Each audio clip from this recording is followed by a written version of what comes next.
we just press OK there. So there's always a chance to catch up as well. And my name is Tom, and I'm the chair. I produce these calls every week, and we're going to have a Christmas break after next week. I'm back, I think, on the 16th of January for the first call, and stuff is already lining up for that call. So this morning, we have a great little lineup. We've got Ellie Barden sitting there in her van on her way to work, who is an amazing. I met her about 2 weeks ago at Broom Hall, just outside Penrith, where I did some recording with her and made a podcast, which has just gone live. If you want to find out more about Ellie beyond today, you can listen to that. And we've made a nice little reel about Ellie as well. Ellie is one of our first See It to Be It champions as well. So these are people that we've found across the county who are really interesting young people who are making it as a creative in Cumbria. And so it's really interesting to talk to them and find out what makes them tick. So also off the back of meeting Ellie, because it was such an amazing thing that she's done, and I'll let her describe what she's done. I thought I'd make a podcast about her as well. So we're going to meet Ellie. We're going to meet Juliet Fossey there, sitting just out in Penrith as well, just outside Penrith as well, at Askham, who is a poet who's published a book for the Caldew Press, which is of course run by the great Phil Hewitson. It's a really interesting book about the adventures of Franklin back in the 19th century. So some beautiful illustrations as well. So we're going to find out where that's come from and what that's all about. And then Rebecca Batstone. Lovely to have you with us, Rebecca. Rebecca is a coach who specialises, if that's the right way to say it, with people who've got ADHD or neurodivergency. So we're going to find out a bit more about what that world is like. And there's, perhaps an understanding that people working in the creative industries often have a higher appearance of ADHD and neurodivergency than perhaps other places. So that's an interesting avenue to explore as well. So we'll hear from Rebecca about that too. And also we're going to see one or two photographs of Westminster Abbey this morning too. And Kate will explain why that is the case in due course, for those of you who don't know why Westminster Abbey is particularly relevant this week for CACN. So that is the plan for this morning. Have I forgotten anything, Iona? Can we start? Yeah, I think you can start. That sounds like everything. Okay, fine. That's a relief. Right, so I'm going to just let Sue in there. I can see Sue coming through the waiting room as well. Hello to people that have just joined. Hello, Claire. Hello, Virginia. Nice to have you with us. Right, so let's cross to a lay-by on the way to Broom Hall, where Ellie Barden is parked up in her van. Ellie, very nice to have you with us. We're going to show the little reel that we made of you in a second, but would you just like to introduce yourself first of all and just tell us who you are and what you do and what you're in the middle of or towards the end of making? So I'm Ellie. I have a forge at Broom Hall in Penrith. I have been a blacksmith, welder, fabricator, metal worker for the last over 15 years. And I set up on my own about 7 years ago. And this year I won a contract with Cumbrian Council to build 3 huge sculptures. So there's a Limousin bull, a mare and a foal for 2 separate roundabouts on the Carlisle link road that they're building, which is just such an exciting project to be able to kind of be a part of. And the bull is finished, the mare is pretty much done. I might tweak her slightly, and the foal needs to begin, but I am amid Christmas chaos first. Excellent. Well, I went to meet Ellie, as I said, and Stuart Armstrong, who is a colleague on the CACN team, isn't here today, and did a little bit of filming. And Iona, if you press the buttons in the right order, let's just see what Ellie's talking about and then come back to Ellie. I'm Ellie Barden. I'm 35. I am a blacksmith, welder, fabricator at Broom Hall in Cumbria, and I'm currently creating 3 huge sculptures for the Carlisle South Link Road. People in Cumbria really back each other. I think the opportunities that you get, you definitely need to kind of grab onto and create momentum to carry yourself forwards. I started out wanting to be a farrier and then fell into more sculptural metal work. I did an apprenticeship with Chris Bramall in Ulverston, and then I went to Andrew Kay in Kirby Lonsdale, and he really taught me a very beautiful way of shaping metal to create flowing shapes and movement, and everyone's been very supportive, which is a really lovely thing. I think my top tip would be networking, getting yourself out there, talking about what you want to achieve. Somebody knows someone who can help or will offer this or has this person who would like this creating for them, and I think it's important to keep putting yourself out there and finding those opportunities for yourself. Lovely stuff. So that's just like a little promo film we made for the podcast, really. But I think your skills and your authenticity just shine through in that, Ellie. How did you end up being a blacksmith? I've always had horses. I've always been quite outdoorsy and quite active and out in the fells, and I think that kind of comes sort of hand in hand with living in Cumbria and growing up in Cumbria. And I always wanted to be outdoors and to not work in an office and to have my own business. And initially I wanted to be a farrier. And when you do your pre-farriers course, you make like tools and do kind of like things in the workshop. And as soon as I started forging metal, it was kind of, I just fell into it. It was like, yeah, that's the way I'm going with it. And, you know, are there many people like you in this part of the world? I think that there are a few. There's fewer women than there are men. But I've met quite a few lovely blacksmiths around Cumbria who are more artistic rather than industrial. Yeah. And yeah, it's I mean there aren't loads of us, but there are a few dotted around in quirky little workshops around Cumbria.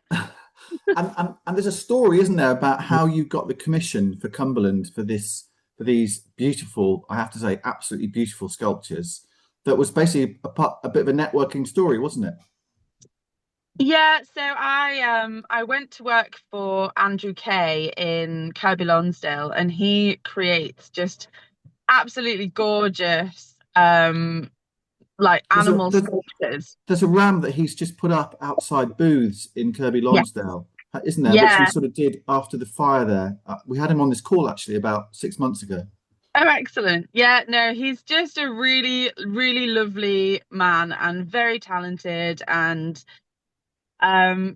yeah, just a completely different way of kind of working with steel and making things look like they have movement within them. And you know, he's kind of taught me a lot along the way. And he got offered the contract initially. And at the time he had other things on and other projects happening. So he passed it on to me, which was really, really very kind of him. And he's sort of really enjoying watching me kind of run with that project. So I think it's kind of quite rewarding all around, really. Yeah, and his work is also beautiful, and I can see the sort of influences on your work, I think, from what he's done. How did it feel? By the way, if anyone's got any questions for Ellie, just put your hand up or drop them into chat. How did it feel to get that commission then? Because it's a very public, you know, sort of piece that's going to go up, isn't it? I think there's always like a scale, isn't there, of like excitement, and this is like excellent. I'm, you know, confident that I can create these pieces, and terror of the unknown and whether it'll work out and if it's going to be okay and if they're going to look good. And it's quite, you know, I'm making them in Broomhall car park, and that's very public, so people just can see the process. Yeah. It's not that you're coming out with just a finished product, it's the whole journey, and that's quite vulnerable in a way. Like, that makes me feel quite on show and out there, so that's a little bit uncomfortable, shall we say. But I think, yeah, watching them evolve and grow. And I've chatted to a couple of people who've been to Broomhall over the last 6 months or so, who talked to me about seeing these things start to emerge outside your forge.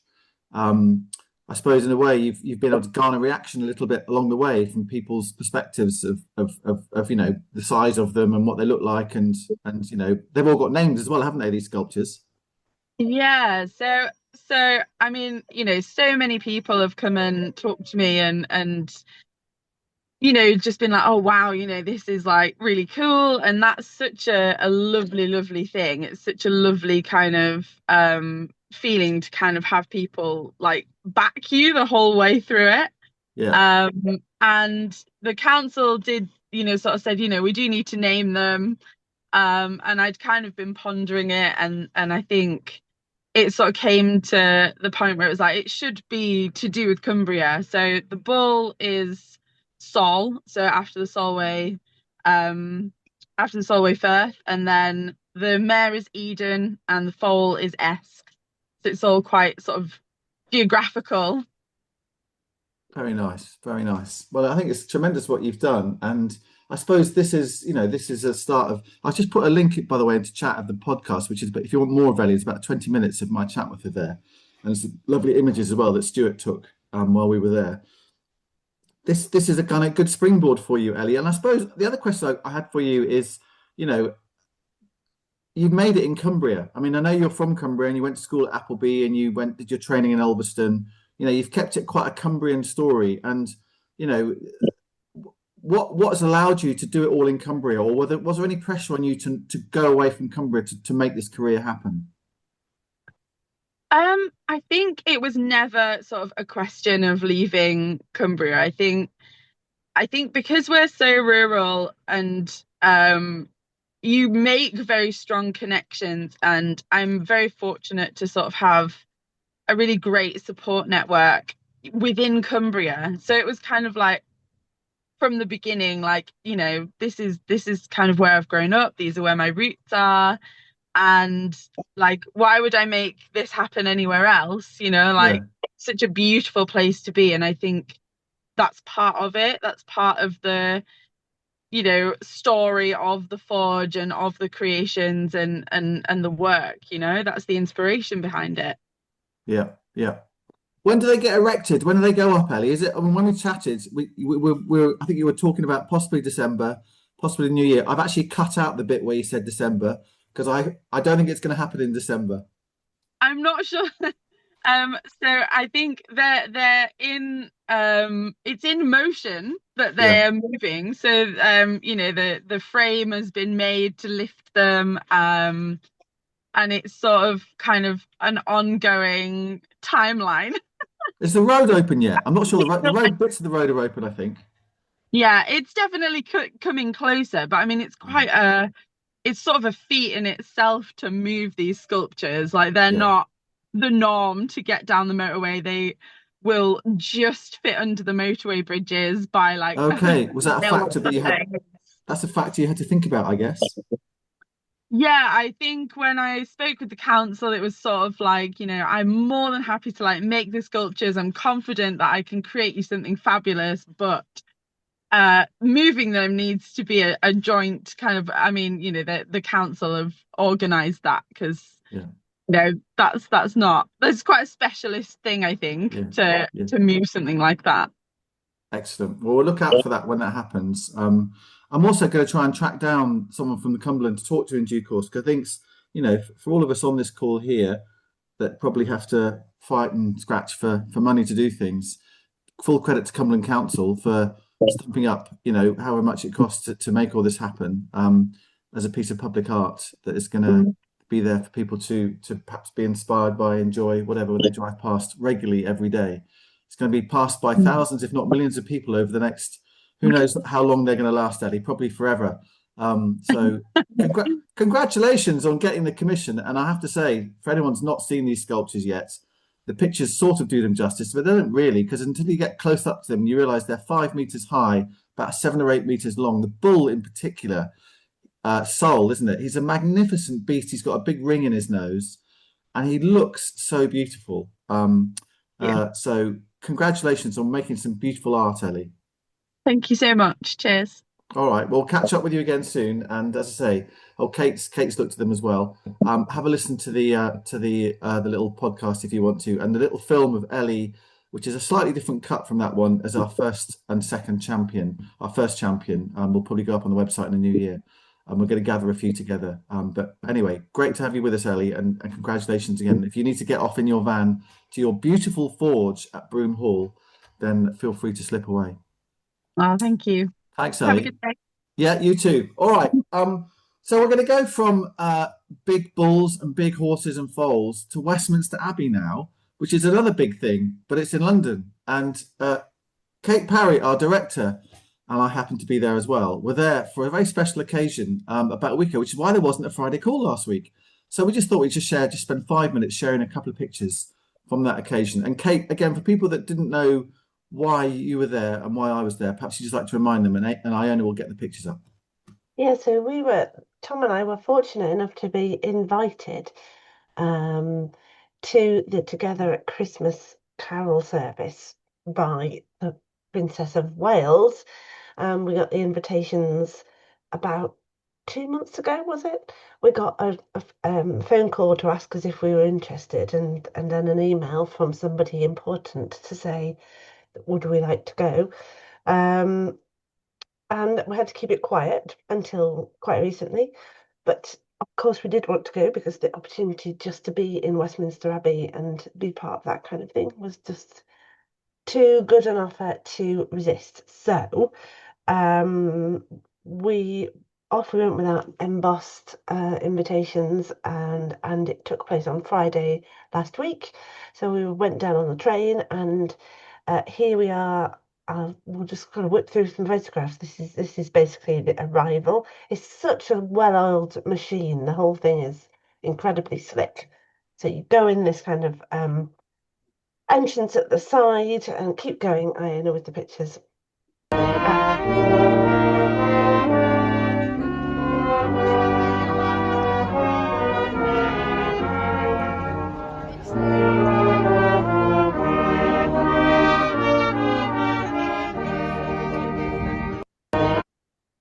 That's it.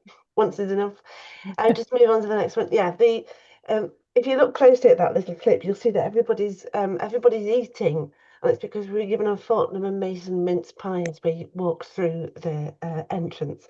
So here we are in our best bib and tucker on the steps, and I have to say the atmosphere was just so lovely. Everybody was so excited for each other and happy about being there, and just excited to see the inside of Westminster Abbey made all beautiful. So yeah, here we are. If you these seats on the picture on the right, that is Prince William. On the left, I think it was Prince George and Catherine. This was before Prince William's bottom was on that seat, right? Yeah. So what was lovely about the whole occasion was that you were not rushed in and sat down and told to be quiet. You were allowed to mill around for, I think we were in there for an hour and a half before it even started, which was just lovely to be there when Westminster Abbey is made to look so incredibly beautiful. So I went around and took lots of pictures, so carry on. This is all before it starts, because obviously once it does start, you're not allowed to take any pictures. But on the seats, you'll see there's a little candle and a programme of a service. And not long into the service, everybody's candles are lit, which is quite alarming, really, because there's, I don't know, how many hundreds of people in there. A bit like a Coldplay gig, but the Boy Scouts lighting the candles. Yeah, scouts come around with a big taper. So this is where we were sitting, and you can see, obviously you'll be able to pick her out a mile off, but by the Christmas tree in the middle is Kate Winslet in the in the red suit with the blonde hair.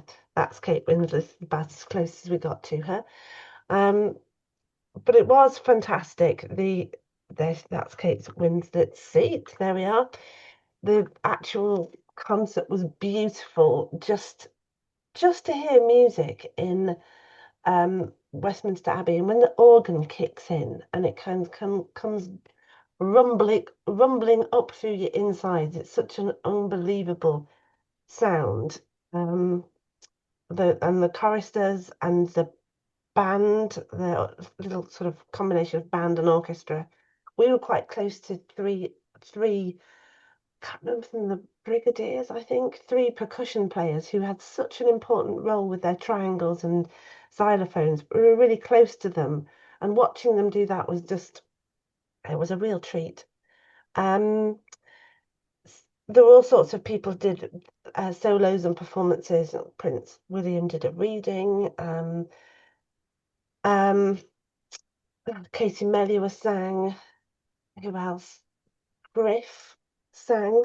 I've never heard of Griff, but I'm told by my daughters that she is quite a big deal. Fisherman's Friends sang. Yeah, it was all just gorgeous. I think there's one more picture. There we are. Yeah. We had an absolutely lovely time and felt very, very grateful to be there representing. Anything to add, Tom? No, just to say it was a privilege. It was great fun. Everyone was beautiful. Everyone smelt nice. And we were there to represent the Arts and Culture Network of Cumbria, which we're all part of. Yeah. And it's lovely that the kind of, the Lord Lieutenant of Cumbria and his because it is a he, his underlings kind of thought of us, actually. And it's great that we're on their radar. I think we should play that card from time to time, a little bit harder, perhaps.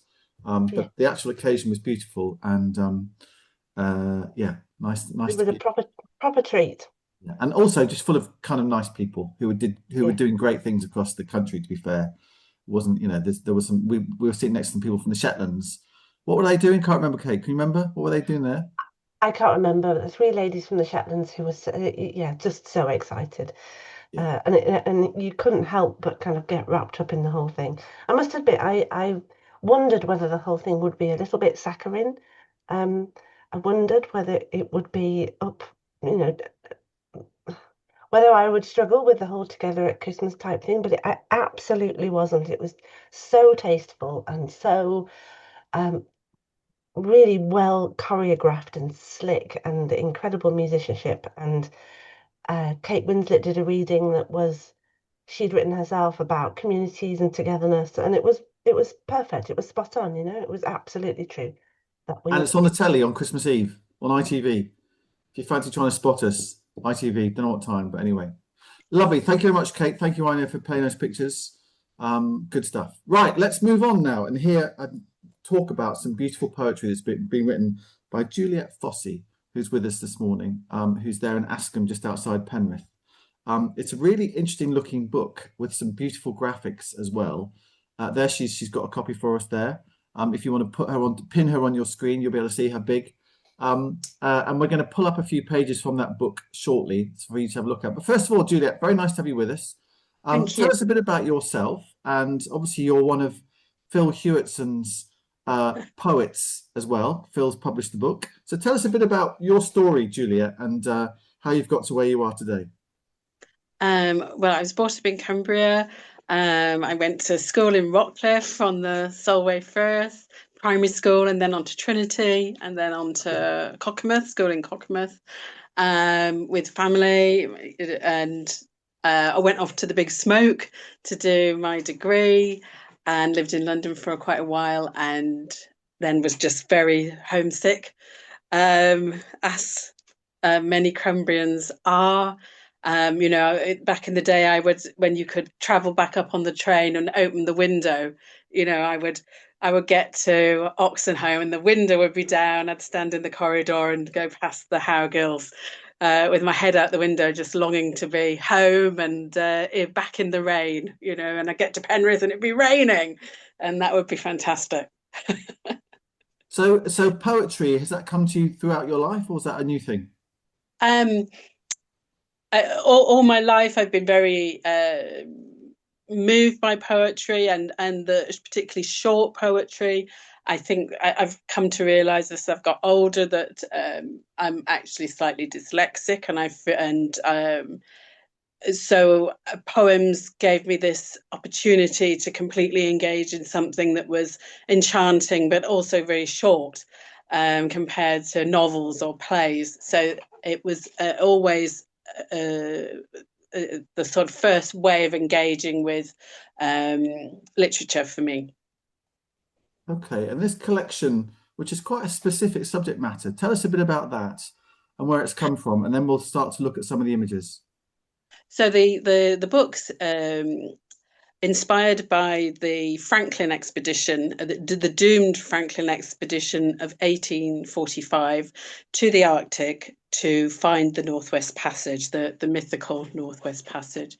And I became obsessed with this after watching a program called The Terror, which was a Ridley Scott series on, I think it was just on during the pandemic, on the television, and it seemed to encapsulate for me all the claustrophobia, perhaps of the pandemic, and also the idea of these incredible ships that were amazing in their time. They were the spaceships of their time, and Ridley, how they related to Ridley Scott's spaceships in the void. They were very much, the Arctic plays the void, and the ships are stuck in the ice.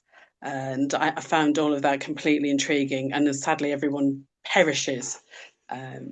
And there was something about that was so enchanting, but also horrifying during COVID. So I became obsessed. So it was like COVID time when that started to sort of be a spark in your mind to think you could do something with this. Yes. Yes. Okay, well, let's pull up some of the images of the book, and perhaps you might talk us through one or two of these things. And if you need to dot around the slides, Juliet, just instruct Iona. Down to the fourth slide, which has got some spoons. They're actually the same spoon. These are different views of a spoon that's in the Scott Polar Research Centre in Cambridge, and this is a spoon that bears Franklin's crest, and all the officers had to take their own silver cutlery on board to gain access to the officers' mess on the ship, which I found fascinating. You couldn't actually get on the ship unless you had your own silverware, and this particular spoon is salvaged by the Inuit, and it's John Ray who the Inuit actually give this spoon to John Ray, who George might know, who's on the call, who's an Orcadian explorer who goes looking for Franklin. Would you like to read the poem, Jules? Yes. 4 views of Franklin's spoon. Side view, captain, elegantly silvered, the spoon points west, bowl upward, ready for sustenance, all makes sense. Reverse, Franklin failing, starving on the Coppermine River, eating his own boot leather, penal colony administrator. The front displays the crest of an eel, symbol slippery. 2 sprigs frame the fish, in kelp or laurel, signs of status and struggle. Repair, it's hard to see, the work is Inuit, skilled. 2 small screws in the bowl mend the split, straddling a river channel on a map they already knew. Very nice. Take us to another one. Okay, so that's pretty much sets the scene. There's perhaps a little bit more information in the book. So I thought we might go to the role of God, because the next poem would be With God All Things Are Possible. And it's John Barrow, wonderful John Barrow, the Cumbrian, who sends this mission. And he has the idea really that this is the ultimate of the British Empire, and it's in our God-given gift to find the Northwest Passage. With God, all things are possible. That's the underlined verse in Matthew chapter 20. The line before says, all will die. Was that read out or left aside? Franklin does a good sermon, is known for it. has excellent rhythm, and delivers to each man a personal invocation. Weeks pass, boots shuffle, hands clasp, prayers are earnest. Children and mothers blessed, narrow escapes accounted. Erebus, the intent ship, terror, led by a depressive. All wish to be Franklin's man, glad, enthusiastic. Captain Crozier can't play the jovial guest or quote scripture to uplift. He doubts that Jesus seeks the Northwest Passage.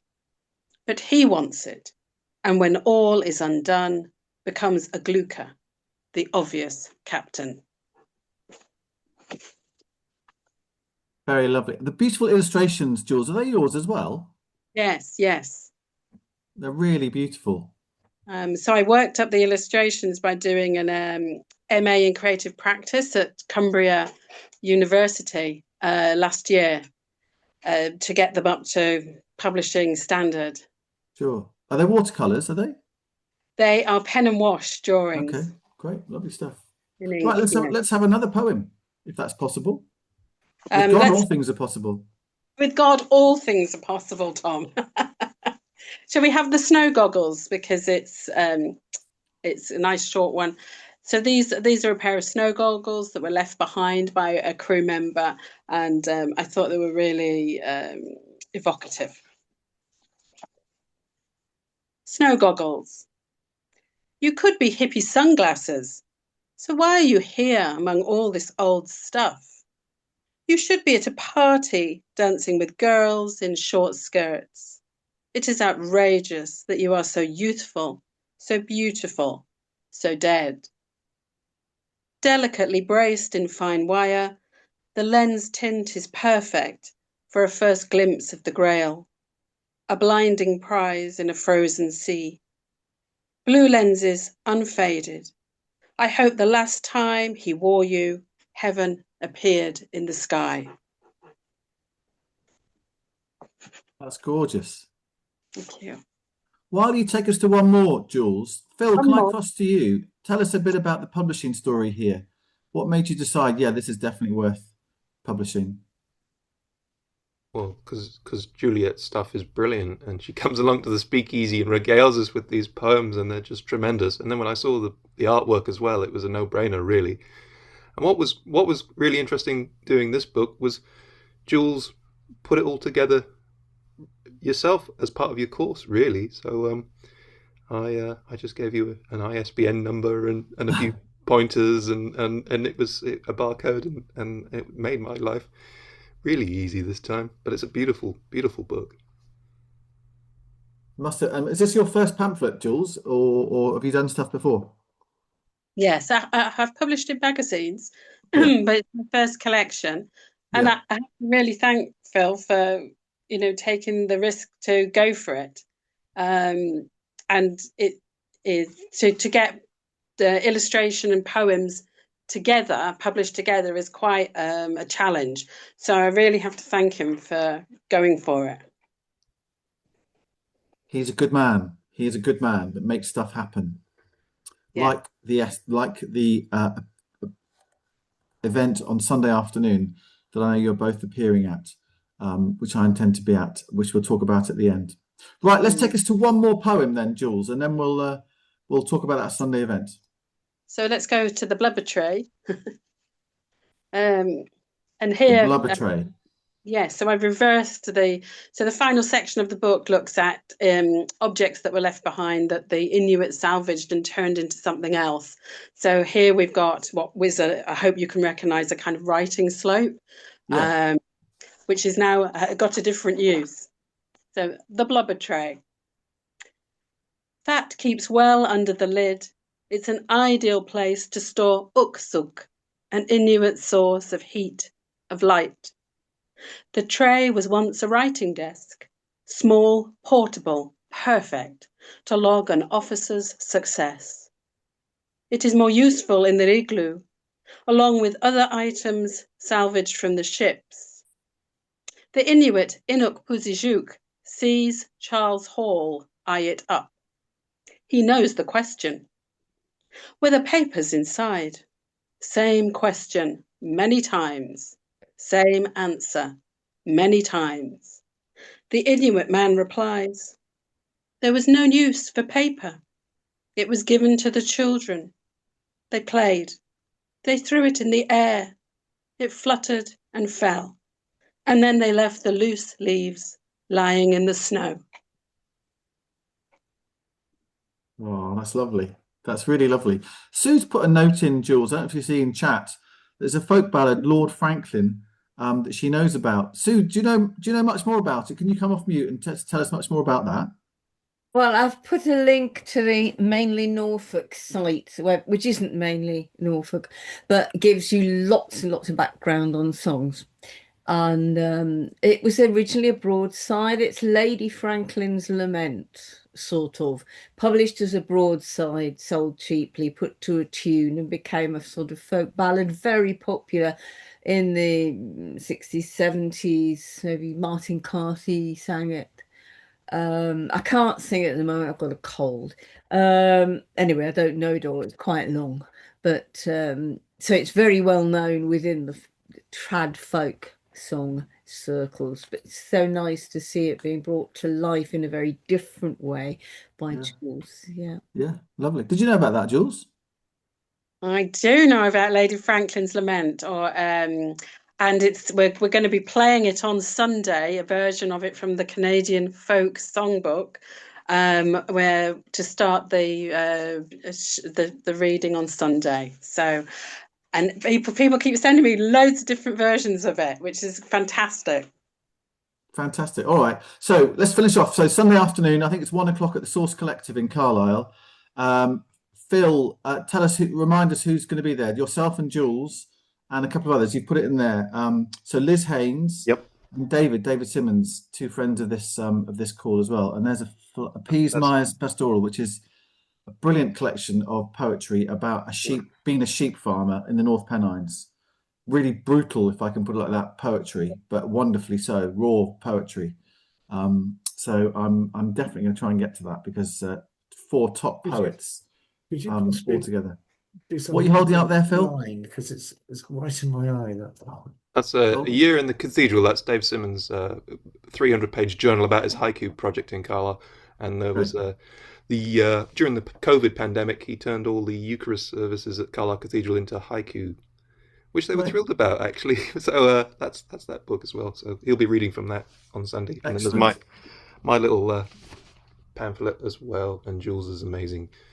And there'll be a whole catalogue of Caldew Press titles available as well. Oh, well, lovely stuff. All right, well, thank you very much. Thank you, Jules, for sharing your poetry with us this morning as well. Really interesting selection and a beautifully produced book. So congratulations. Great feeling. Congratulations. Right, let's turn now to Rebecca Batstone, who is, are you someone near Kendal, Rebecca? Is that right? Yeah, I am. Yeah, I live in Heversham, just in the south side of Kendal. Okay, great. It's lovely to have you with us. And you've come to me via Iona, really, who I know you know and who knows you as well. And it's just lovely to have you on the call this morning. So would you like to introduce yourself and what your practice is and what you do? And then we'll have a bit of a chat.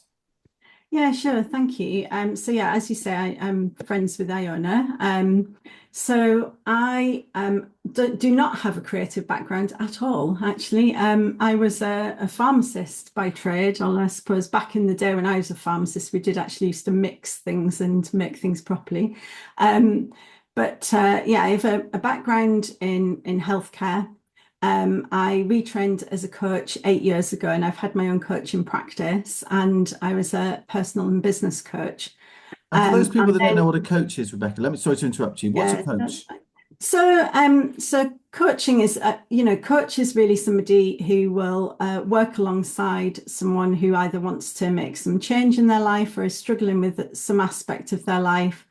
And really my role as a coach is just to, listen very intently, to reflect back to you some of, a lot of, be very observant around the language that you're using and your body language in relation to the whatever it is you've brought into the session, and to kind of, I guess, tease out, I almost call it like peeling the layers off an onion, really, to work with you to ask the right questions so that you can come up with your own solutions to your problems, but sometimes you just feel a bit stuck and you just can't see those solutions yourself. You just need a little bit of kind of external objectivity, if you like, to help you to get to the root of some of your challenges. I was then diagnosed ADHD myself 3 years ago, completely out of the blue, and it really shone a light for me on a lot of the experiences that I had throughout my life, school experiences, education, university, work, family relationships, everything really was kind of revisited in a new light. And then last year, I then undertook an additional year's worth of training, and now I'm a specialist ADHD and neurodivergence coach, and I have practice in Kendal. And what is it? What difference does someone who's got ADHD? How does that affect the way you coach them and their experience of your coaching? Yeah, so I think really a lot of the clients who I work with do have a diagnosis or kind of have an appreciation that they're probably having some neurodivergent condition, whatever flavour that might be. And I guess what really interests me about coming on this call today is actually that the individuals who work within the creative industries are sort of statistically more likely to be neurodivergent or have a neurodivergent condition, as are people who are self-employed. We're also more likely to be neurodivergent. I joke and say I'm 53 now, but I joke and say it's essentially because I'm effectively unemployable now because I won't put up with all of the nonsense that you have to put up with within organisations. So I guess the distinction with ADHD coaching is that my clients will often present very differently. So they'll turn up for coaching with quite a lot of them will turn up in quite acute burnout. A lot of them will have left jobs or be in the process of being managed out of jobs. So tend to work with a lot of people who are having lots of employment difficulties, or for people who are self-employed, their businesses might be doing really, really well. But behind the scenes, kind of the admin side of the business is a bit chaotic, and that's causing them lots of anxiety and lots of pressure and stress. My approach as a coach is really quite different, in the sense that I was, my original training was, with very neurotypical kind of coaching models and sort of strategies, and I've had to kind of completely rethink my own practice and the way in which I work with people. I was really interested in what you described earlier in the conversation with Ellie about the whole see it to be it idea with creatives, because my real passion and the reason why I want to come and talk about neurodivergence and to every possible opportunity is because I really want to change the narrative around the conversations that people are having around neurodivergence. The language is very deficit-based. The medical language is very deficit-based. There's a sense that, this is a disability and something that will hold us back. And yet, with most of the clients and people that I work with, I don't experience neurodivergence that way. I want to support people to really celebrate everything that is really good about being neurodivergent, because for every neurodivergent creative, the reason why you're so brilliant at what you do is probably largely as a result of your neurodivergence, your different way of seeing the world, your different way of experiencing the world, and how that comes through in your practice. I want to celebrate that more. I want to highlight that more, so that we're having more conversations about, yes, this person is neurodivergent, but look at how brilliant they are, and look at how they've managed to harness those talents and those skills, and what structures and strategies can we put in place to support them with some of the difficulties around that. That's really interesting. I'm going to bring in Iona here now, who I had a chat with before this call started, because Iona put me in touch with you, Rebecca, originally. Iona, what's your kind of story, or what's your situation as far as this is concerned? And obviously you've got to know Rebecca a little bit as well. Yeah, so I kind of started seeing things online about sort of neurodivergence and ADHD and things, and I had quite a few of those moments where I just kind of was like, how is this just not normal? Like I thought everyone did this. So then I kind of read up on it a bit more and noticed a lot of kind of similarities in things that I do and things that I struggle with. And then my husband actually had met or knew Rebecca through his work, so he suggested that I get in touch with Rebecca because of the monthly kind of drop-in meetups that happen. So I went along to one of those, and it was really good because you didn't have to have like a diagnosis or anything. So I think a thing that I've struggled with is like not feeling like I'm officially neurodivergent until I have a diagnosis, but wanting to find out more about it. So going along to the group was really good. And again, it was a situation of kind of hearing other people talking and just thinking, oh my God, like these are all things I struggle with, or things that I have never thought weren't normal to struggle with, kind of thing. And then just kind of getting to know Rebecca and having some coaching from her has been really good. How's that helped you, Mainly, Iona? How's it helped you? well, Rebecca really helps me. I'm trying to think of a clean way to say she calls me out on my own bullshit, which is so a lot of the time I kind of will because I'm so used to like thinking a certain way or doing things a certain way. So I've always really struggled with jobs, for example. I go through patterns of kind of being employed, lasting for a couple of years, and then really struggling with the way that workplaces work and how you're supposed to present yourself and all that sort of thing. So then I end up kind of becoming self-employed, and then I struggle with all the behind the scenes stuff, tax returns, that sort of thing. And then I end up going back into full-time work. So Rebecca's kind of helped me acknowledge that those things happen and that they're okay and that I can kind of work out a way to make it all work for me. So it's just been really um good and helpful and kind of eye-opening and supportive, and yeah, it's kind of helped me on my own, for want of a better word, journey. And yeah, it's just been nice to kind of be able to investigate it without kind of any pressure or feeling like, you have to have all the answers before you even begin, kind of thing. It's been a good sort of, again, without sounding too woo-woo, sort of self-discovery opportunity. Woo woo. So yeah, like, hippie Thank you woo-woo. thank you for sharing that, Iona. Oh, you're That's really welcome. interesting. Rebecca, that must be heartening to hear Iona talking about that. It is, yeah. And as Iona's mentioned, I did when I was diagnosed 3 years ago, I did think, oh, maybe I'm not the only kind of, menopausal, newly diagnosed 50-something ADHD in South Lakes. Wouldn't it be great if there was a peer support group and I could speak to some of the people? And I looked around and there wasn't. So in typical ADHD fashion, I basically said, sod that then, well, I'll start one. And I did. And 37 people came to the first meeting. And then I went, oh, shit. Now there's like 36 other people all looking at me, expecting me to do something. So kind of panicked, but then did actually get my act together. And so now there is a monthly peer support group that meets in Kendal, face to face every month, and we have an online kind of private Facebook group as well.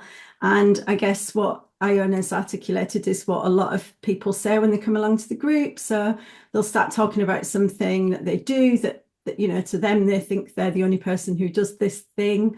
And then they sit in a room full of the people who go, oh yeah, I do that. Like, yeah, that's totally an autism thing, or that's totally an ADHD thing. And I think it's just immensely reassuring to people to actually not feel on your own, because there's a lot of people now, it's brilliant that, neurodivergent conditions have been spoken about a lot more openly. And but I do feel like there's like a massive way to go for people to really get a sense of, it's not all doom and gloom, and there's lots and lots of positives. And, part of my mission is to support people to put those strategies in place for, the routine tasks, the admin around their businesses or around their personal lives that is perhaps getting in the way of them being having that freedom to go and be brilliant at all of the things that they want to be brilliant at. So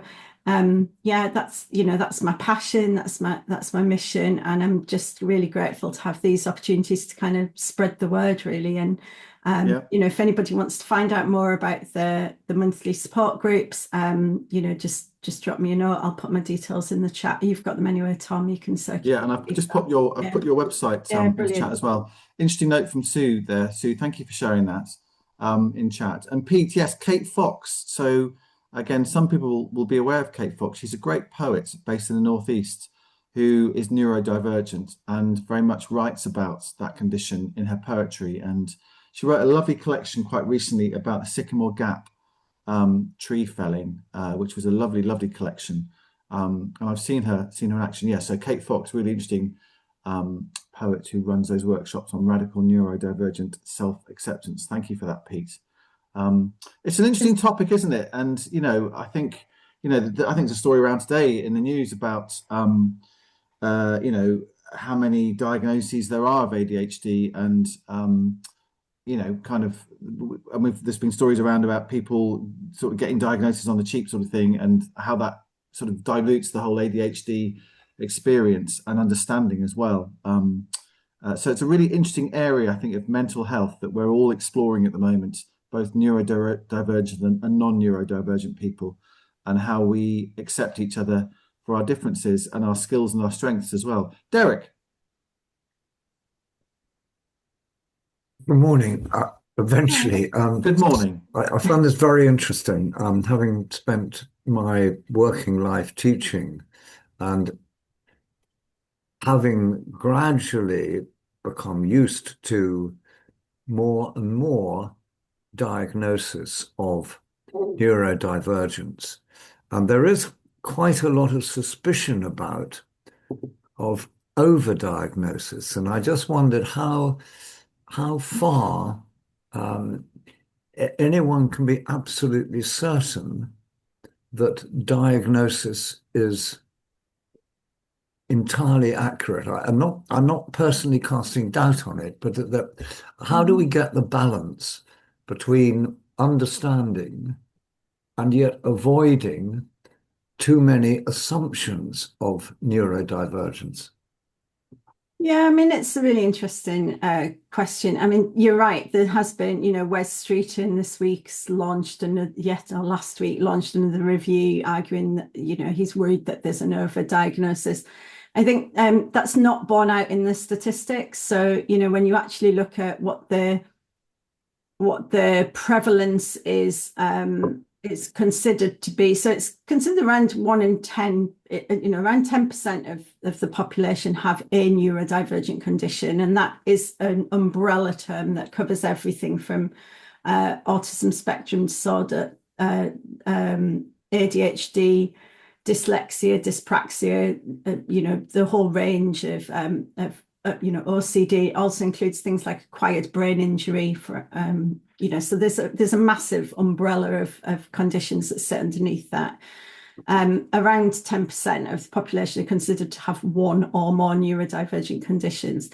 If you actually then look at the number of individuals, adults and children in the UK who actually have a formal diagnosis, it suggests that only around 1 in 9 people who possibly have a condition actually have a diagnosis. So there's a huge gap there of kind of people who are struggling day to day and don't have any understanding or appreciation of why that might be. I would say, it's not always important to have the official diagnostic label. I mean, there are some things where it can be, it's helpful, particularly around ADHD, where, for example, you can't access any medication or any, other forms of treatment without an actual diagnosis. The diagnostic criteria have evolved over the years, but they are pretty standardized and fairly universally internationally accepted, criteria. And there's a lot of, research underpins the diagnostic criteria. And I think for anyone, either within your own communities or families who's been through the diagnostic process, I think everybody would agree that it's pretty thorough, it's pretty intrusive. It's not an easy process, so it's not that, it's not as straightforward to get a diagnosis by any stretch of the imagination. It really is quite an ordeal for some people. So I think I think a lot of people who are neurodivergent do feel very aggrieved and a bit upset when people try and kind of dismiss the diagnosis or kind of diminish the impact of it, because it is quite traumatizing to go through that process. I mean, if you actually objectively look at what the diagnostic process requires you to do, it basically requires you to sit there and go into great detail over an extended number of appointments and basically regale to someone to the nth degree everything in your life that you've been really shit at over 50 years, which, as I'm sure you can imagine, is not a particularly pleasant process to go through. However, I do think that, this is something that comes up all the time in discussions in the peer group about, the pros and cons of, is it worth going through the diagnostic process? And I think on balance, most people will always agree that it is helpful, not necessarily to have a formal diagnosis, but just to have that understanding and to be able to start to read around the subject, to have conversations with other people and understand yourself a little bit better. The other thing somebody said to me is there's a lot of reticence with parents, particularly, who say, oh, I don't want to put a label on my child, they're going to carry that label with them for the rest of their lives. And I saw something that somebody had written the other day, which was basically, you can stick a label on someone, on a child, and that label might be autism or ADHD, but that's quite a helpful label because you can do something about it. If you don't have that label, that child will carry other labels that other people stick on them. And those labels will be difficult, lazy, stubborn, or, disruptive, or, naughty child or whatever. So whether you like it or not, people are going to stick labels on you. It's probably more helpful to have one that's an actual diagnostic label that you can articulate some language around and actually be able to express and understand what your needs are going forward. That's going to be a lot more helpful than somebody just sticking some really unhelpful labels on you. And then people to me as an adult, and we have to try and unpick some of those labels. And I'd rather do it the other way around. I'd rather people had the helpful diagnostic labels and were able to better understand themselves. Yeah. Thank you for that thorough and very thoughtful answer. Yeah, exactly. Thank you very much, Rebecca. That's been, I think, illuminating for a lot of us. And I put your website address in chat there.